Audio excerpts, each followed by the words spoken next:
멸시하며 마음에 내 법도를 싫어하여 내 모든 계명을 준행하지 아니하며 내 언약을 배반할진대.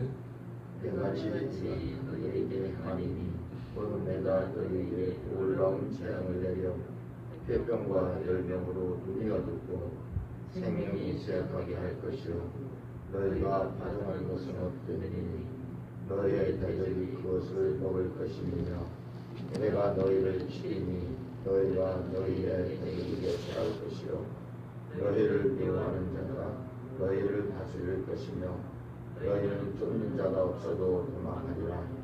또 만일 너희가 그렇게까지 되어도 내게 청조하지 아니하면 너희의 죄로 말미암아 내가 너희를 7배나 더 징벌하리라. 내가 너희의 세력으로 말미암은 교만을 꺾고 너희의 하늘을 철과 같게 하며 너희 땅을 놋과 같게 하리니 너희의 수고가 헛될지라 남의 그 선물을 내지 아니하고 땅에는 그 열매를 맺지 아니하리라. 너희가 나를 거슬러 내게 충성하지 아니할진대 내가 너희의 죄대로 너희에게 7배나 더 재앙을 내릴 것이라. 내가 들짐승을 너희 중에 보내리니 그것들이 너희의 자녀를 움키고 너희 가축을 멸하며 너희의 수요를 줄이리니 너희의 길들이 황폐하리라. 이런 일을 당하여도 너희가 내게로 돌아오지 아니하고 내게 대항할진대. 곧 나도 너희에게 대항하여 너희 죄로 말미암아 너희를 10배나 더 치리라.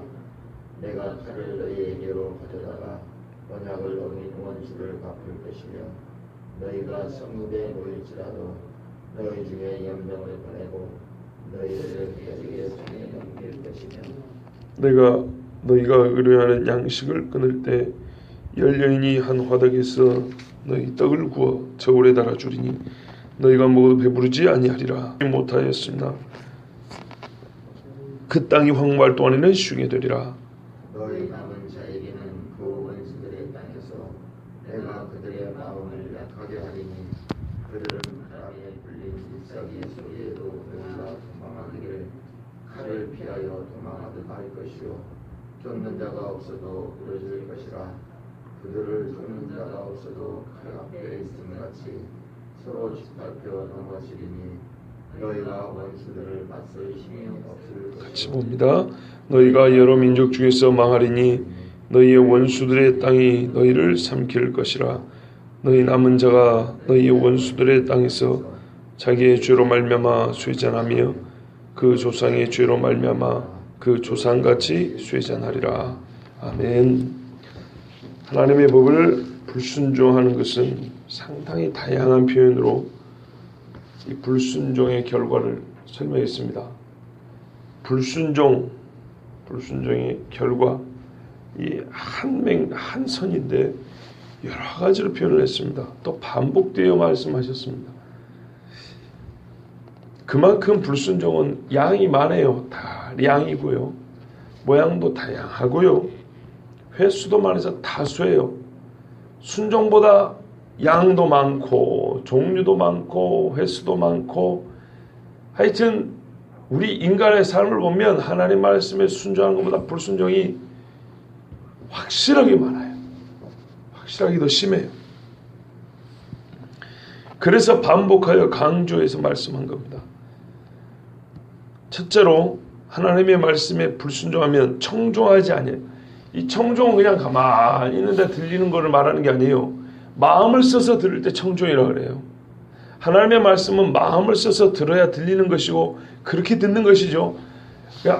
말씀해 보세요. 그냥 내가 알았으니까 걱정하지 말고 알아서 들을 테니까 이게 아니에요. 하나님 말씀 그렇게 듣는 게 아니에요. 청종, 그죠? 우리 청종은 정말 사모하고 마음을 다해서 네가 마음을 다하고 뜻을 다하고 힘을 다해서 주 너희 하나님을 사랑하라는 것처럼 그 마음으로 들을 때 청종이라고 그래요. 이 모든 명령을 준행하지 아니하며 내 규례를 멸시하며 마음에 내 법도를 싫어하여 내 모든 계명을 준행하지 아니하면 내 언약을 배반할진대. 14절 15절이 한마디를 한 겁니다. 불순종입니다. 청종하지 아니하는 것하고 명령을 준행하지 않은 것하고 규례를 멸시하는 것하고 마음의 법도를 싫어하는 것. 점점 이상해지는 말이 내가 언제 싫다 그랬나 그냥 사모하지 않고 그냥 들린 대로 들었다. 그게 싫어한 거예요. 이건 한 가지 이야기를 묘사하는 겁니다. 한 가지를. 계명을 준행하지 아니하며 언약을 아이고 내가 언제 배반한다고 그랬습니까? 그거 좀 안 들었다고 그렇게까지 표현할 거 없잖아요. 아니에요. 그건 배반이에요. 하나님 그렇게 말씀하셨어요. 분명히 그렇게 됩니다. 나답과 아비후가 언제 제사장 안 한다고 도망쳤습니까? 이상한 불을 좀 가져왔을 뿐이지. 그러니까 그게 배반이라고요. 아나니아가 삽비라고 밥한 돈을 안 가져왔냐고요. 그 밥만 가져온 것이지. 그게 언제 하나님을 내가 무시하고 계명을 준행하지 않은 거냐고요. 그게 준행하지 않은 거예요. 그럴 때 하나님께서 재앙을 내립니다. 놀라운 재앙을 내린다. 16절에. 왜 놀랍냐면 우리가 하는 행동이 이렇게 큰 줄은 몰랐거든요. 나 이만큼 어긴 줄 아는데 큰 재앙을 받는 거예요. 나 이렇게까지 하나님 잘못할 생각은 원래 아니었거든요. 근데 그게 그거라는 거예요. 우리가 하나님을 굳이 떠나려고 했던 것이 아니고 가나안 사람들하고 살다 보니까 그래도 이웃들하고 좀 살다 보니까 그런 것이지 우리가 언제 하나님을 버리려고 했습니까? 그런데 하나님 우리를 이방에 팔아버리면 어떡합니까? 그러니까 그것은 너희 생각이고 내가 판단할 때 그 이방하고 좀 잘 지내보려고 한 것이 바로 나를 버린 거야. 하나님 말씀은 그런 거예요. 그럴 때 우리 주님이 주신 첫 번째 재앙이 뭐냐면요. 신체적인 겁니다. 폐병과 열병으로 눈이 어둡고 생명이 쇠약하게 된다 그랬어요. 이거는 누구나 걸릴 수 있는 병이에요. 그렇지만 누구나 걸릴 수 있는 병이지만 하루에 1000명씩 걸리면 그건 아니겠죠. 그렇겠죠. 잘 건강하게 살던 사람이 갑자기 쓰러지고 이런 경우는 누구나 그럴 수 있지만은 한 번쯤 내가 하나님 앞에 여호와의 규례를 멸시하고 주의 말씀을 배반했기 때문이 아닌가 하고 고민해봐야겠죠. 왜 말씀이 이래도 있으니까 고민해봐야 정상입니다. 지금 저희 집 애가 온몸이 새빨개 가지고 잠을 못 잡니다. 어제 애가 지금 엄마랑 기도하는데 밤에 그랬대요. 지 입으로 이렇게 기도를 했대요. 하나님, 성경 말씀하는 게 정말 중요해요. 잘 배웠어요. 누가 가르치는 모르는 잘 배웠어요. 제가 잘 가르치는 얘기 아닙니다. 하나님, 예수님이 삭개오가 죽었는데 살려줄 수 있었는데 일찍 안 가셨습니다. 일부러 늦게 갔다는 걸 알고 있는 거예요. 그런데 그것이 늦은 것은 아니었습니다. 6살짜리 이렇게 기도한 거예요. 여러분 우리 6살째 이렇게 기도하셨습니까? 저 6살 때 교회 안 되려고 도망다녔는데 기억이 납니다.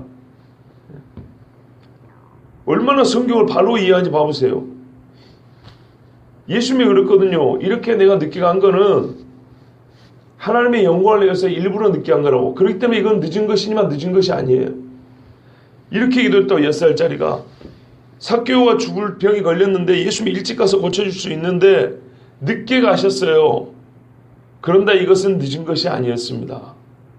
예수님 삭개오를 살려주신 것처럼 제 병을 고쳐주세요. 이렇게 기도를 했어요. 그 기도를 듣고 지금 엄마가 눈물이 났어요. 뚝뚝뚝. 그런데 저는 요 며칠 사이에 보면서 내가 무슨 하나님 앞에 죄를 지었을까? 그게 고민을 해봤습니다. 내가 뭔 죄를 지었을까? 인간적인 생각으로 애가 지금 격리돼서 자고 있어요. 다른 애들은 같이 못 자고 며칠 동안. 얼굴이 아주 그냥 막 붓고 머리 아래까지 물집이 나고 막 이렇게 돼가지고 온몸이 빨개요. 막 쓰리고 가렵고 물집도 생기고. 그런데 저희 아버지가 그랬거든요. 옛날에 너희들 키울 때, 그러니까 아기들이 아프면 내가 하나님 앞에 뭔 죄를 지었을까 하고 곰곰이 생각해봤고 기도했다고. 그러면서 저한테도 그랬어요. 몇 년 전부터. 애들이 아프면 부모인 너희한테 무슨 죄가 있는지 하나님 앞에 한번 먼저 확인해보고 따져보고 찾아보고 기도하는 것이 옳은 방법이다 그랬어요. 자연스럽게 저도 그렇게 일부러 의도한 게 아니라 자연스럽게 내가 한번 하나님 앞에 죄를 지은 게 있을까? 있겠죠. 분명히 있겠죠. 근데 내가 회개를 한다고 하는데도 불구하고 아이의 죄, 아이가 한번 잘못했다 생각하기보다는 물론 뭔가 세균이 들어왔겠지만 좀 더 큰 맥락에서 내가 하나님 앞에 뭔 죄가 있을까 하고 생각해보고 회개를 합니다. 폐병과 열병으로 눈이 어둡고 생명이 쇠약하게 되면 하나님 앞에 누구나 다 걸리는 병이지 뭐 이러고 넘어가는 것은 바로 누구나 다 할 수 있는 생각입니다. 그러나 그리스도인은 내가 하나님의 말씀을 청종하지 아니하는 것이 뭐가 있을까? 명령을 준행하지 않냐고 규례를 멸시하며 마음에 하나님의 법도를 싫어하여 일부러 거부하였던 것이 무엇이 있을까? 하나님의 계명을 준행하지 아니하며 하나님과 약속을 내가 언약을 배반하였던 것이 무엇이 있을까? 찾아보는 것이 겸손한 자세입니다. 첫째는 신체적인 재앙을 내린다 했습니다. 또한 두 번째는 파종한 것을 못 먹게 되고요. 내가 너희를 치는데 전쟁하면 대적에게 패하여 쫓겨 다닌다 그랬습니다. 왜냐하면 하나님께서 너희를 미워하기 때문이다 그랬어요. 아니 너희를 미워하는 자가 너희를 다스리게 이렇게 하나님이 하셨다 그랬어요. 그것이 17절 처음에 내가 너희를 치리니 하나님 친다는 것. 첫 번째는 몸을 치고요. 두 번째는 환경을 치는데 먹을 것과 전쟁으로 칩니다. 그런데 이 먹을 것과 전쟁은 지속된 오랜 기간이 아니고 일시적으로 한번 그렇게 친다 이 말입니다. 깨달으라. 지혜로운 자는 빨리 깨달은 게 좋지요. 그런데 18절에 보세요. 또 만일 너희가 그렇게까지 되어도 이것만 해도 큰데 청종하지 아니하면 7배나 더 징벌하리라. 이거는 꼭 횟수가 7배라기보다는 우리가 하나님의 말씀 알죠. 필요한 만큼 정확하게 우리에게 소용되는 만큼 하나님이 징벌한다는 얘기죠. 온전한 수가 7 아닙니까? 우리에게 필요한 그 재앙만큼 온전하게, 재앙도 온전하게, 복만 온전한 게 아니에요. 심판도 온전하게 임합니다. 하나님의 심판은 온전하게 하리라. 우리는 지난주에 하나님 주신 복을 봤어요. 오늘은 심판을 봅니다. 내가 너희 세력으로 말미암아 교만을 왜 이런지 원인이 여기 나왔어요. 왜 청종하지 아니하냐? 교만하기 때문이에요. 교만은요 힘 있는 자만 하는 게 아닙니다. 돈 많은 사람은 교만하다고 생각하면 완전히 착각이에요. 나를 그 교만한 자에서 은근히 빼고 싶은 마음이 있기 때문에 저 돈 많은 사람들 교만하더라고. 저 권력 있는 사람은 교만하고. 천만의 말씀. 그렇게 말한 나와 여러분이 교만한 거예요. 하나님 말씀 어기면서도 뭐 그 정도 가지고 이거 교만한 거예요. 내가 뭐 얼마나 그 교만한 거예요. 교만은 내 생각으로 판단하는 겁니다. 겸손은 굽신굽신하는 것도 겸손의 일부분이지만 진짜 겸손은 하나님이 말씀하시는 그대로 하나님이 나에 대하여 세상에 대하여 하신 말씀 그대로 주의 말씀이 옳습니다라고 숙이는 게 최고 겸손한 거예요. 그게 더 어려워요. 한 푼을 위해서 고개 숙이는 것은 그렇게 어렵지 않아요. 그런 겸손, 가장한 겸손은 어렵지 않아요. 그건 예의로라도 그럴 수 있어요. 그런데 하나님의 판단이 옳습니다. 무조건 옳습니다. 이것은 진짜 겸손이에요. 쉽지 않습니다. 교만하기 때문인 거예요. 너희 하늘을 철과 같게 하며 아까 파종한 것이 헛된다 그랬는데요. 이제는 아예 파종한 것 거둘 생각을 하지 말아요. 하늘이 철과 같고 땅을 놋과 같게 하리라. 제가 가끔 기도말로 쓰는 말씀이 이 말씀입니다. 주여 우리를 불쌍히 여기셔서 하늘이 철이 되고 땅이 놋이 되는 그런 일은 없게 해달라고요. 그러면 우리가 순종해야 돼요. 너희의 수고가 헛될지라. 앞에 말씀 좀 더 구체적으로 반복하죠. 한 해가 아니고 몇 년을 거쳐서 이렇게 되는 거예요. 엘리야 시대에 3년 6개월이라고 했습니다. 말이 3년 6개월이 4년까지 굶었다는 얘기예요. 6개월은 뭐 거정합니까? 6개월 동안 씨를 못 뿌렸는데요. 너희의 수고 헛될지라. 땅은 그 산물을 내지 아니하고 땅의 나무는 그 열매를 맺지 아니하리라. 땅과 식물의 재앙이 더할 것이고요. 환경이 본래 우리 사람이 사는 환경은 생명을 내게 되는데 반생명조로 바뀌어버릴 거예요. 어딜 가도 생명과 무관하게 생명을 반대하는 환경을 맞을 거라는 겁니다. 21절에 또 반복되죠. 그런데도 너희가 나를 거슬러 내게 청종하지 아니할진대. 우리 하나님, 우리가 말을 못 알아먹는다고 해서 이렇게 반복한 게 아니에요. 무슨 말인지는 알아먹는데 실제로 순종하지 않기 때문에 이렇게 말씀한 거예요. 내가 너희의 죄대로. 아까 19절에서 교만하다 그랬죠? 예, 그거 죄입니다.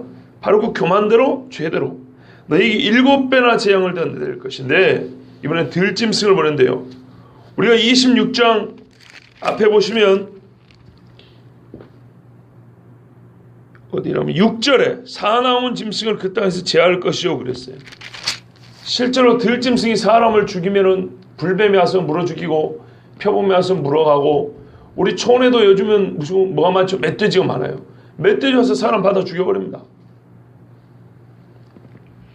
들짐승을 너희 중에 보내리니 그것들이 너희의 자녀를 움키고, 그죠? 어린애들은 들에 이를 데리고 다닌단 말이에요. 그러면 들판에서 뛰놀고 그러죠. 저도 어릴 때 들판에서 뛰놀았는데, 들짐승 와서 받아버려요. 가축을 멸하여 가축을 잡아먹어버려요. 늑대 들어와서 가축 잡아먹어요. 너희의 수요를 줄이느니 세상에 사람이 죽어도 들짐승에서 받쳐 죽는다, 물려 죽는다. 이거 참 뭐랄까요, 인간의 이 명예로 볼 때는 말이죠. 예? 그래도 이 뭡니까, 피조물 중에서는 그래도 우두머리로 인간을 만들었는데, 인간이 다스려야 할 것에 의해서 죽임을 당한다. 이거는 무엇을 의미하죠? 창조 세계가, 하나님 만든 창조 세계가 뒤집어졌다는 거죠. 그죠? 우리 인간이 하나님이 되고자 했던 이 뒤집은 반역의 결과입니다. 그걸 그대로 우리가 겪게 됩니다. 여러분, 사람이 제일 억울하게 죽는 게 뭡니까? 이 배신당해서 죽는 거잖아요. 그런데 집에서 키우는 개한테 물려준다고 한번 생각해 보세요. 가끔 그런 뉴스 나오잖아요. 그 얼마나 고통스럽뿐만 아니라, 좀 표현이 고인한테는 미안하지만 창피합니까? 예? 개새끼한테 물려준다는 게 얼마나 창피하냐 이 말이에요. 예? 이런 일을 당하여도 너희가 내게로 돌아오지 아니하면 가만히 서 있는 게 아니고 하나님을 대항하는 거예요. 대항할진대 하나님이 나를 대항한대요. 이러니 어떻게 쓰겠습니까? 7배나 더 치리라. 내가, 이건 우연이 아니에요. 하나님이 작정하고 하는 거예요. 칼을 너희에게로 가져다가 언약을 어긴 원수를 갚을 것이며. 그렇죠? 대항하는 건 하나님의 언약을 어기는 거라 아까 한꺼번에 한 세트라고 말씀드렸죠. 너희가 성읍에 모여도 연병을 보내는데, 야, 질병을 보내도 이번에 한 방에 그냥 수십만씩 죽여버려요. 너희를 대적의 손에 넘길 것이며 의뢰하는 양식을 끌 때 10여인이 한 화동에서 너희 떡을 구워 저울에 달아 주리니 너희가 먹어 배부르지 아니하리라. 이거는 임시적인, 어쩌다 한 번 있는 재앙이 아니고 지속적이고 반복적인, 돌이킬 때까지 끊어지지 않은 계속된 재앙이에요. 먹을 거 없어지고요, 전쟁 계속 오고요, 병이 한꺼번에 걸려갖고 그냥 수두룩하게 죽어버리는 거예요. 사망의 땅이 되는 겁니다. 총체적인 난국입니다. 이 정도 되면 정신을 차려야 그 정상 아닐까요? 그런데요, 너희가 이같이 될지라도 28절입니다. 내게 청종하지 아니하고 내게 대항한대요. 요한계시록에도 그랬어요. 9장인가 보면 하나님께서 큰 재앙을 내는데 사람들이 그래도 회개치 아니하고 바위와 토굴에 숨어가지고서라도 이를 바닥바닥하면서 우상에 절하고 회개치 아니하더라. 하늘에 계신 하나님을 저주하더라 이랬어요. 이게 인간이에요. 내가 진노로 이제 심판합니다. 너희 죄로 말미암아 7배나 더 징벌하니 아들의 살을 먹을 것이요 딸의 살을 먹을 것이며, 배가 고파서 아들 딸을 삶아 먹는답니다. 실제로 역사 중에 이런 일이 있었죠. 이스라엘 역사에 여호람 왕 때인가 있었어요. 너희 산당들을 헐며, 여기 산당은 우상 숭배 산당이 아니고 기브온 산당과 같이 예루살렘에 못 가고 산에다가 하나님을 예배하는 그 초소를 만들어놨던 임시 초소였어요. 지역마다. 그래서 산당이에요. 갈멜산에서 불이 내렸지 않습니까? 거기에 원래는 여호와의 제단이 있던 곳이에요. 그래서 엘리야가 여호와의 제단을 수축하고 이렇게 돼 있는 거예요. 그런데 사람들이 바알 숭배 제단으로 바꿔버린 거예요. 그러니까 이런 지역에 있었던 하나님을 예배하기 위해서 쌓아놨던 그런 제단들, 산당입니다. 솔로몬도 하나님 앞에 1,000번째를 했으면 기브온에 있던 산당에서 했어요. 여기서 말하는 산당은 우상 숭배 산당이 아니라 하나님을 경외하기 위한 그런 산당을 말합니다. 그런데 하나님을 경외하기 위한 산당을 하나님이 어쩐다고요? 헐어버린대. 분향당 부셔버린대. 너희 시체를 그 부서진 우상들 위에 던져버린대. 왜요? 이것들을 우상 숭배에 써먹었기 때문입니다. 하나님 앞에 예배드리는 산당이고 하나님 앞에 드려야 될 향단을 우상에게 향 피우고 우상에게 제물 바친 데 써먹은 거예요. 그걸 다 헐어버리고 박살을 내버린 다음에 죽이고 거기다 던져버린대요. 갈멜산에서 엘리야하고 내기 해가지고 죽은 바알과 아세라 선지자 850명 그 자리에서 죽임을 당했지 않습니까? 내 마음이 문제는 이거예요. 진짜 문제는 너희를 싫어할 것이며 하나님이 싫어하면 여러분 어떻게 감당하시랍니까? 내가 너희의 성읍을 황폐하게 하고 성소들을 황폐하게 할 것이고 성소 하나님 앞에 예배해드리는 곳이죠. 피를 가지고 온 곳이죠. 황량하다. 아무도 올 자가 없게 만들어버린대요. 너희 향기로운 냄새를 내가 흠양하지 아니하고 그 땅을 황무하게 하리니 그러니까 너하고 나하고 이제 빠이빠이 하자 이런 말이에요. 거기 거주하는 너희의 원수들이 그것을 말미암아 놀랄 것이며 왜 놀란지 아십니까? 세상에 하나님의 백성이라고 하는 이스라엘이 이렇게 하나님과 원수가 될 수 있을까? 우리보다도 원수가 돼버렸네. 그래서 깜짝 놀란대요. 하나님이요 좋은 분인데요.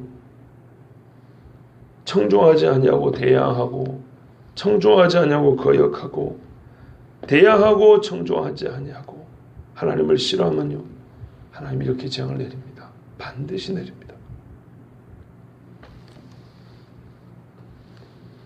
과거에 유명했던 기독교 국가들 중에 사라진 나라들이 꽤 많습니다. 여러분 우리가 아는 소아시아 7교회 지금 거기가 예수 믿는 나라입니까? 아니면 이슬람교 국가입니까? 이슬람교 국가입니다. 소아시아 7교회는 오늘로 말하면 그다 터키 지역입니다. 터키는 엄청나게 극우파적인 이슬람 국가입니다. 왜 그렇게 변해버렸을까요? 하나님 앞에 순종하고 예배하고 여호와를 두려워할 줄 알았다면 그렇게 안 됐을 겁니다. 내가 너희를 여러 민족 중에 흩을 것이요 내가 칼을 빼어 너희를 따르게 하리니 너희의 땅이 황무하며 너희의 성읍이 황폐하리라. 여러 민족 중에 흩은다. 흩어진 민족을 모으셨던 하나님이 흩어버린다는 것을 말하자면 너희를 이제는 언약 백성으로 내가 삼지 아니하리라는 뜻처럼 보이는 그 정도로 무서운 증거입니다. 하나님은 끝까지 그렇게 하진 않으셨어요. 다시 불쌍히고 돌이키셨는데 그 흩어질 때 당시에 유다인들은 사실 그렇게 생각했어요. 하나님이 정녕 우리를 버리셨는가? 시편에 그리 되어 있잖아요. 우리를 언제까지 기억하지 아니하시겠습니까? 하나님의 기억이 없어요. 이제 이 백성은. 칼을 빼어 너희를 따르게 하니 가는 족족 칼이 따라다녀서 다 죽여버린다 합니다. 여러분 우리는 이 말씀을 압니다. 다니엘은 믿음으로 이겼고 에스더도 기도로 믿음으로 이겼지만 이겨서 말이지요. 실제로 그들 그 기도의 사람조차도 칼이 뒤따라왔다는 것은 부인할 수 없는 사실입니다. 다니엘을 죽이러 칼이 따라다녔고 에스더와 모르드게와 유다인을 죽이러 칼이 따라오지 않았습니까? 기도하지 않았다면 하나님의 말씀에 청조하지 않았다면 오히려 그 칼이 죽었을 겁니다. 칼이 따라오는 것까지는 분명한 사실이에요. 예수쟁이들 뒤에 칼이 따라옵니다. 예수를 믿기 때문에도 따라오지만 믿지 않고 하나님을 따라가면 반드시 또 따라갑니다. 앞에 따른 것은 순교의 영광이 있지만 뒤에 따르는 것은 지옥 파멸길로 빨리 내려가는 방법이에요. 5번째까지 이렇게 말씀하셨어요. 이 정도 되면요, 아들의 살을 먹고 딸의 살을 먹는 이 정도 되면요, 인간이기를 포기하게 될 거라 이 말입니다. 겉모습만 인간이지 실제로 삶은 이건 인간의 삶이 아니라는 거예요. 하나님의 말씀이 하나님의 백성이 되게 하고 사람이 사람답게 하는 거예요. 인간이 인간답게 하는 게 하나님의 말씀이에요. 그런데 하나님의 말씀을 어기면 어떻게 됩니까? 사람이 개 같아요. 사는 것이. 예? 저 말은 과한 것이 아닙니다. 사람들도 자기 입으로 그러잖아요. 이 개 같은 뭐 이렇게 말하잖아요. 예? 개가 개고기를 먹죠. 짐승이 짐승의 고기를 먹습니다. 그것처럼 사람이 사람이기를 포기하게 될 것이고 하나님은 사람이기를 포기하게 만들어버릴 겁니다. 그럼에도 불구하고 이렇게 5번 반복된 불순종에 대하여 하나님께서 역시 반복하여 징벌을 내린다는 것은 그냥 진노하고 심판만 내린다는 뜻이 아니고 긍휼과 자비와 사랑으로 돌아오기를 기다린다는 그런 뜻도 같이 담고 있습니다. 끊임없는 인간의 죄에 끝없는 하나님의 공의, 심판은 공의죠. 동시에 긍휼을 의미합니다. 만약에 이대로 그냥 끝쳐버렸을 것 같으면 훗날 예수님은 안 보내셨겠죠. 그죠? 예수님은 하나님의 공의이면서 하나님의 사랑 아닙니까? 너희가 원수의 땅에 살 동안에 이렇게 해서 흩어져 버려가지고 살 동안에 본토 땅은 안식을 누릴 것입니다. 왜냐하면 그 땅에 거주할 때 하나님이 주신 안식을 누리지 아니하였어요. 땅이 안식을 못 누렸어요.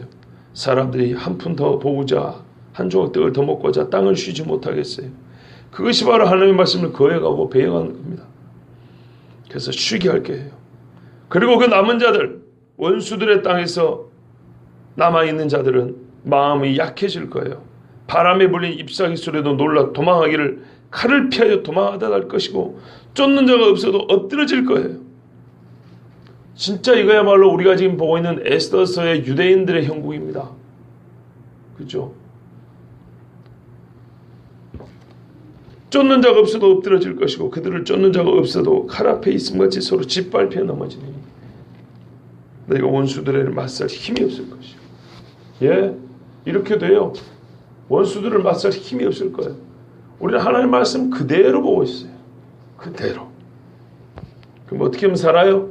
말씀에 청종하고 규례에 복종하고 하나님 앞에 믿음으로 기도하면 그 약속을 다시 생각하고 돌아오면 하나님이 당연히 구해주시겠죠. 그래서 우리가 지금 에스더서에 그거 보고 있지 않습니까? 예. 구할 능력이 없어서가 아니에요. 하나님이 사람이 간구하지 않기 때문에 어찌하여 산 자를 위하여 죽은 자에게 구하느냐. 하나님이 그렇게 우리에게 물었어요. 어리석은 자야, 산 자를 위하여 죽어있는 것들에게 구하다니. 내가 너희 구할 걸 다 알고 있지만 그래도 나에게 기도할지니라 말씀하셨어요. 너희가 여러 민족 중에서 망하리니 너희의 원수들의 땅이 너희를 삼킬 것이라. 자기 죄로 말미암아 쇠잔하고 그 조상의 죄로 말미암아 그 조상같이 쇠잔하리라. 예, 출애굽한 이스라엘이요 가장 돌아가고 싶지 않은 땅이 어딜까요? 애굽이겠죠. 예, 그렇게 돌이켜버린다는 겁니다. 종에서 자유를 주었더니 그 자유로 하나님 종 되기를 원하지 않고 마귀 종 되기를 선택한 사람은 진짜로 마귀의 땅으로 보내버린다는 거예요. 한번 살아보라고. 죄로 말미암아, 조상의 죄로 말미암아 조상같이 그렇게요 시들시들 말라 비틀어져 간답니다. 이것이 여호와의 규례를 청종하지 아니하는 자가 받는 심판이요 저주입니다. 여러분, 지혜로운 자는 이런 무지막지한 심판에 거하지 않겠죠. 그렇죠? 여기서 의아한 점이 하나 있어요. 그게 뭐냐면요, 하나님께서 이스라엘에게는요 더욱 엄격하시고 더 자주 징벌을 내리신 것 같아요. 그렇지 않아요? 여러분, 한번 생각해 보세요. 우리가 성경을 봐서 꼭 그런지는 모르지만, 다른 나라 역사를 또 잘 몰라서 그런지 모르지만, 이스라엘은 하나님이 매를 많이 들어요. 상당히 매를 많이 들어요. 다윗도 보면은 매를 하나님이 좀 많이 때린 편이에요. 왜 그럴까요? 그만큼 사랑한다는 뜻이죠. 예. 하나님이요 또 이스라엘에는 복도 많이 줬어요. 세상에 어느 민족이 종살이를 400년 하다가 해방을 얻는단 말입니까? 어떤 나라 어느 민족이 1900년 이상 나라 없이 떠돌다가 독립을 하게 된단 말입니까? 그것도 옛날 땅을 찾아가지고. 그런 거는 세계 역사에서 진짜 유례가 없는 전무후무합니다. 출애굽도 그렇고 이스라엘 건국도 그렇고 어느 나라 역사도 그런 역사는 없어요. 이건 역사가들이 하는 얘기입니다. 처음 본 거예요. 처음. 하나님의 복을 무지하게 많이 받고 자주 받은 나라가 이스라엘이고요. 또한 말씀 안 들을 때 매도 정말 많이 맞은 민족이 이스라엘이에요. 복과 저주가 확실하게 눈에 띄어요. 그리고 횟수가 많아요. 그저께 그랬죠. 하나님의 살아계신 성경의 진실한 증거가 뭐냐고요. 유대인을 보라 그랬죠. 분명히 드러납니다. 왜냐하면 하나님께서 각 나라와 민족과 한 사람 각 개인에게도 복과 저주를 내리지만은 이스라엘 민족은 하나님께서 분명히 제사장 나라로 삼다 그랬어요. 특별한 사명이 있었고 하나님이 세상을 경영하는 줄을 우리로 알게 하는 표로 삼은 나라이기 때문에 특별히 이스라엘은 큰 복과 큰 심판을 내리셨어요. 눈에 띄게. 오늘날 우리는 징벌이 없기 때문에 지나치게 교만하고 무딘 삶을 살고 있지 않은지 한번 봐야 됩니다. 저는 또 그렇다고도 봅니다. 고통의 부재는요 힘들지는 않아요. 고통이 없다는 것은 덜 힘들어요. 분명히 덜 힘들지만 멸망길에서 돌이키지 못하게 하는 무서운 저주이기도 합니다. 고통이 없다는 것은 일단 힘들지는 않아요. 그렇지만 내가 죄악된 길에서 돌아설 기회마저도 주어지지 않았다는 큰 저주예요. 잘못하고 있을 때는 아파야지 정상이에요. 히브리서 12장 6절에서 11절에 주께서 그 사랑하시는 자를 징계하시고 그가 받아들이시는 아들마다 채찍질하심이라 하였으니 너희가 참으면 징계를 받기 위함이라. 하나님의 아들과 같이 너희를 대우하시나니 어찌 아버지가 징계하지 않는 아들이 있으리요. 저희 정아 다리에 피 멍든 거 보셨죠? 못 보셨어요? 멍이 이렇게 많이 장단지 골고루 새까맣게 들었어요. 중국 무슨 쌍절곤 아시죠? 쌍절곤. 이렇게 돼갖고 쇠사슬로 연결골 막 쭉 돌리는 거. 이 쌍절곤 2개 모아가지고 2개로 2단을 잡고 제가 때렸어요. 보통은 드럼 막대기로 때렸는데 요만한 두꺼운 걸로 2개를 모아서 때려가지고 다리가 그렇게 멍이 들었어요. 요즘에는 그럼 고발도 한다 그러더라고요. 그런데 왜 그러냐? 지난 주일날 예배 똑바로 안 드리고 어린 예배는 잘 드렸겠죠. 어른 예배 시간에 태도도 좋지 않냐고, 점심 먹지 않냐고, 밥을 안 먹고 딴 것만 먹고 엄마 말을 안 듣길래 제가 매를 때렸어요. 그런데요, 이 어린애도 아빠가 자기를 사랑한 줄 안대요. 그러면서 안겨요. 여전히 도망 안 가요. 멀리 도망가고 학교 아빠 그러면서 한번 안아주세요 하고 안기고 다녀왔습니다. 안기고 그래요. 아빠가 너를 사랑해서 때린 줄 아냐. 그러니까 안 돼요. 하나님이 아들같이 너희를 대우하시나니 어찌 아버지가 징계하지 않는 아들이 있으리요. 징계는 다 받는 것이거늘 너희에게 없으면 사생자요 친아들이 아니니라. 또 우리 육신의 아버지가 우리를 징계하여도 공경하였거든. 육신의 아버지가 징계하여도 공경합니다. 하물며 모든 영의 아버지께도 복종하며 살려하지 않겠느냐. 그들은 잠시 자기의 뜻대로 우리를 징계하였거니와 저 같은 육신의 아비는 잠시 자기의 뜻대로 우리를 징계하였거니와 오직 하나님은 우리의 유익을 위하여 그의 거룩하심에 참여하게 하시느니라. 이게 목적이에요. 징계의 목적. 무릇 징계가 당신은 즐거워 보이지 않고 슬퍼 보인다. 후에 그로 말미암아 연단받은 자들은 의와 평강의 열매를 맺느니라. 아멘. 확실히 그래요. 확실히 그래요. 저희가 어릴 때 촌에서 교육을 그렇게 봤어요. 가정교육에 오냐자식 후냐자식 되고 매 안 맞고 큰 놈은 나중에 할아버지 수염을 뽑는다 그랬어요. 맞습니다. 필요한 매는 때려야 됩니다. 그러나 지나쳐서 자녀를 노엽게 하는 그러한 채찍질은 되면 안 되겠지만 하나님께서 우리를 사랑하셔 징계하시는 것 같이 역시 자녀들도 징계한 게 옳습니다. 바꿔 말하면 그 징계는 사랑하기 때문에 하는 것입니다. 하나님 앞에 우리가 징계를 받는 것은 매우 정당한 것이고 우리를 거룩함에 참여하고 우리의 유익을 위하여서 하시는 징계입니다. 가장 좋은 것은 징계를 받지 아니하고 하나님 말씀을 청종하며 순종하는 것이겠지만 혹 그러지 못할 때는 징계를 받는 것이 그 저주와 파멸에서 돌이킬 수 있는 길을 여는 것입니다. 그러므로 우리는 하나님 앞에 감사함으로 그 징계를 받아야 합니다. 그리고 오늘날 혹 우리에게 하나님의 복이 없다고 생각하는 분이 있을지 모르겠어요. 여러분 살아있는 것이 복입니다.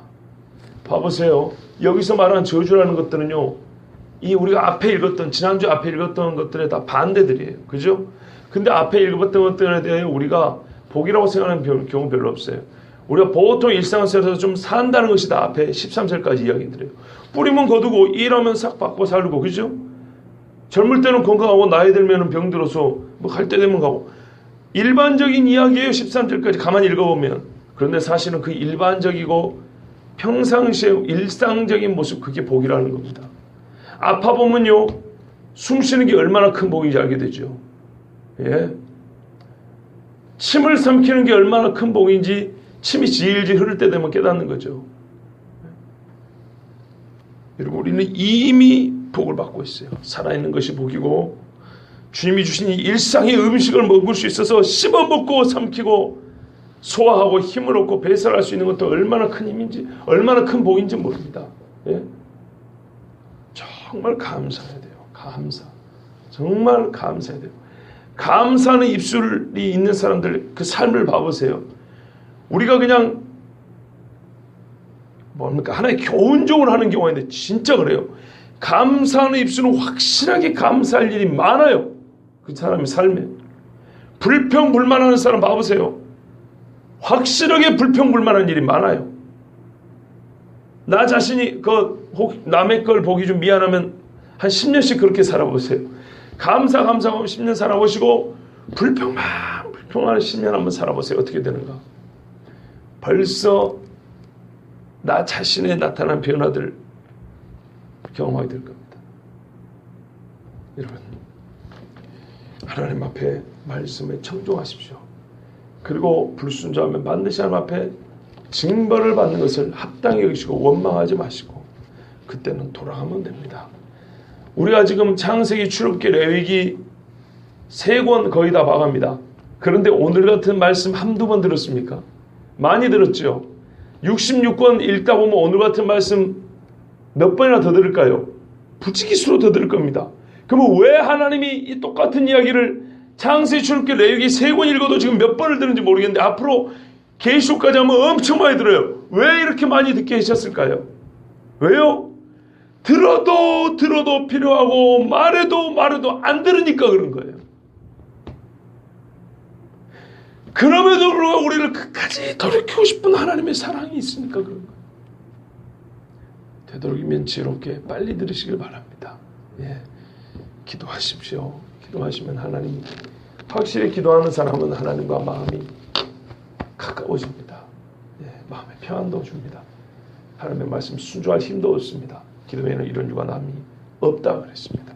기도하는 우리에게 하나님의 말씀 청종할 힘이 있고 징벌이 아니라 하나님 주신 복이 있을 줄로 믿습니다. 기도하겠습니다.